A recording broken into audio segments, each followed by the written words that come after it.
El tema de la construcción colaborativa, que para mí es un tema que me llama mucho la atención por muchos factores. Presten atención, miren. El tema de la economía en la construcción es un tema sumamente amplio, abarca muchos sectores y prácticamente desde la planificación, del diseño, la construcción y el mantenimiento de las infraestructuras y edificaciones. Es un tema que abarca muchísimos ámbitos en la vida diaria.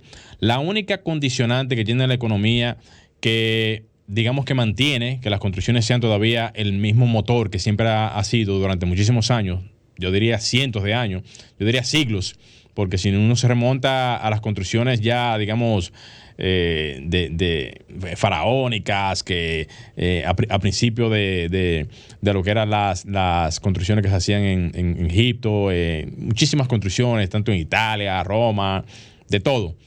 Podemos ver que las construcciones siempre han sido, digamos, la forma de cómo expresar los desarrollos de cada civilización en el mundo.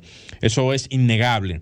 Y partiendo de eso, es evidente de que el motor de la construcción siempre ha sido una herramienta sumamente dinámica para manejar siempre el tema de la economía.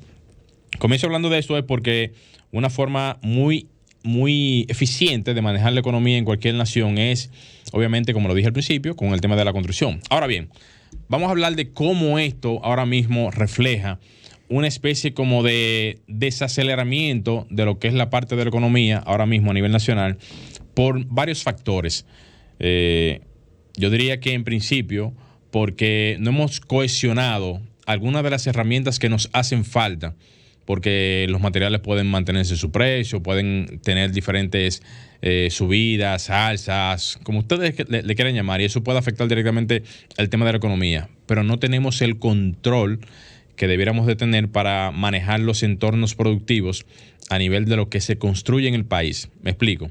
Ahora mismo la informalidad, que era parte de lo que hablábamos también al principio del programa, se refleja directamente en lo que es la construcción. ¿En qué sentido? Se construye, pero de manera informal.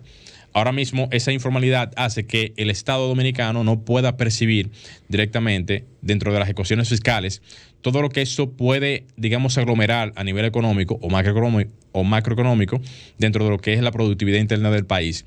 Esto hace que el escenario, digamos, profesional de lo que son los actores que deben de intervenir, háblese los arquitectos, ingenieros y demás ramas afines, no cohesionen, no puedan complementar esa productividad a nivel de lo que es la macroeconomía, porque hay un sinnúmero de cosas que se vuelan en el trasfín de esto. Por ejemplo, quien construye y hace una construcción y no hace el debido procedimiento de contratar a un profesional a nivel de lo que es la parte de arquitectura, no diseña nada correctamente como manda hacerlo las alcaldías, en función a los linderos, en función a las separaciones que tengan que tener, en función a una serie de requisitos que son los que hacen que la condicionante urbana de cualquier espacio se vea complementada con el diseño. Eso por un lado. No se utiliza el criterio profesional de los ingenieros para el tema de los diseños de la parte eléctrica, sanitaria y también la parte estructural, que es sumamente importante para lo que es el complemento de cualquier edificación que pueda cumplir con todos estos requisitos y que al igual pueda funcionar a la vez como se debe. Entonces, a su vez también no se buscan los canales que tienen que ver con la parte institucional a nivel de tramitar este tipo de proyectos que puedan funcionar perfectamente a lo que tienen, o sea, que puedan funcionar perfectamente para lo que es la parte burocrática de filtrar, de que todos esos proyectos que se estén haciendo vayan de la mano con lo que es el dinamismo económico que esto representa. ¿Dinamizando qué, señores? Dinamizando el motor de las construcciones, que se haga con esa estabilidad, como ya lo mencioné, utilizando esos mecanismos, que esa, digamos, forma de accesar a los proyectos se haga de una forma en donde las instituciones puedan validar esos permisos, que el profesional siempre esté al frente de esas construcciones, que el proceso sea totalmente regularizado por todas las instituciones que son las que dinamizan este sector. Y esto que lleva, vamos a decir, como traste, que como bien lo decía en algún momento también en el programa, que lo que se genera como gasto para una persona, para el otro se genera como beneficio. O sea, el gasto de uno es el ingreso de otro. Entonces, esa dinámica económica que se hace al momento de usted tener esa diversificación es lo que hace que la economía fluya y que los sectores, tanto el sector de la parte profesional hasta el sector del último, en el ámbito, digamos, de la construcción, hasta el peón, tengan una especie como de retroalimentación, porque esto es una especie como de cadena. Cada cadena se conecta con la otra, hasta inclusive hasta el mismo Estado, porque el Estado, que debiera de ser el que debiera estar persiguiendo eso con mayor ímpetu, no se encarga de esto, pudiendo tener una especie como de, digamos, retroalimentación económica más de la que tiene actualmente para robustecer un poquito más lo que es el entorno, beneficiándose inclusive hasta las mismas instituciones, el mismo sector y al final la misma sociedad. O sea, al final de todo esto la misma sociedad, porque la sociedad va a recibir un producto acabado, terminado. Entonces, la economía no solamente es la economía también viene de la mano con cómo se usan los procedimientos, cómo se hacen las construcciones, cómo esto se maneja y cómo esto al final deja una impronta, un resultado.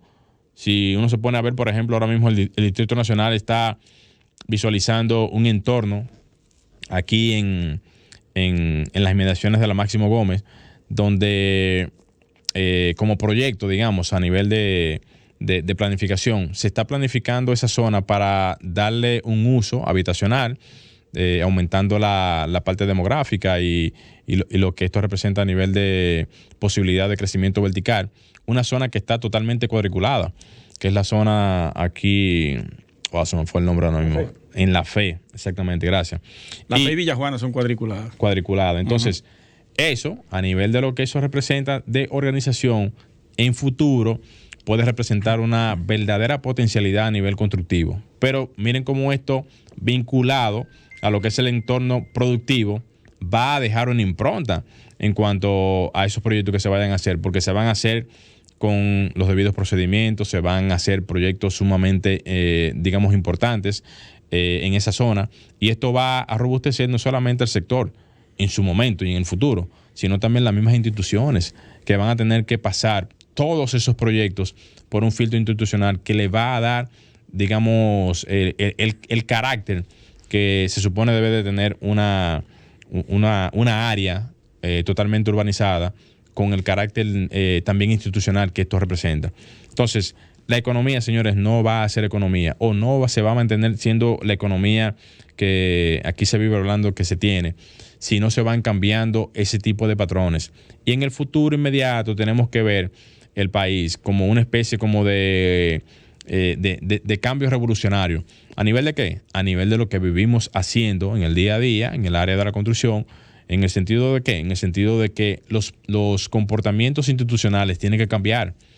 Eso de estar siendo permisibles con las construcciones que se hacen, en donde el mismo Estado después tiene que pagar las consecuencias cuando vienen fenómenos atmosféricos, ya sean ciclones, huracanes o, en el caso específico, terremotos, que eso afecte directamente a lo que es la productividad del país, dando ese tipo o sea, siendo permisibles con este tipo de temas, generan este tipo de traumas que ahora mismo no se sienten porque no han pasado situaciones cercanas, pero cuando pasan situaciones como las que pasó el pasado año con el tema de las inundaciones, y cuando pasan situaciones como la que pasó no hace poco ahí en el tema de multimuebles en La Vega, o como cuando pasan situaciones digamos parecidas en otros entornos en donde se afectan directamente las viviendas y también los inmuebles, esto es una especie como de paso para atrás. O sea, uno camina hacia atrás en ese sentido. Entonces, vamos a ver cómo esto se puede ir regulando. Hay un paso muy importante que se puede hacer a nivel institucional, en donde tanto los gremios que tienen que ver con esto, como las alcaldías y el mismo Ministerio de la Vivienda, pueden hacer cohesiones institucionales para poder hacer, digamos, una especie de convenios en donde se puedan pasar informaciones que tengan que ver con estas indicaciones y poder cambiar de alguna manera lo que es el comportamiento de las construcciones en el país. Alejandro, vamos a hacer un cambio. Señores, no se muevan, que enseguida retornamos con todo el contenido de Arquitectura Radial. Estás escuchando Arquitectura Radial. Ya volvemos.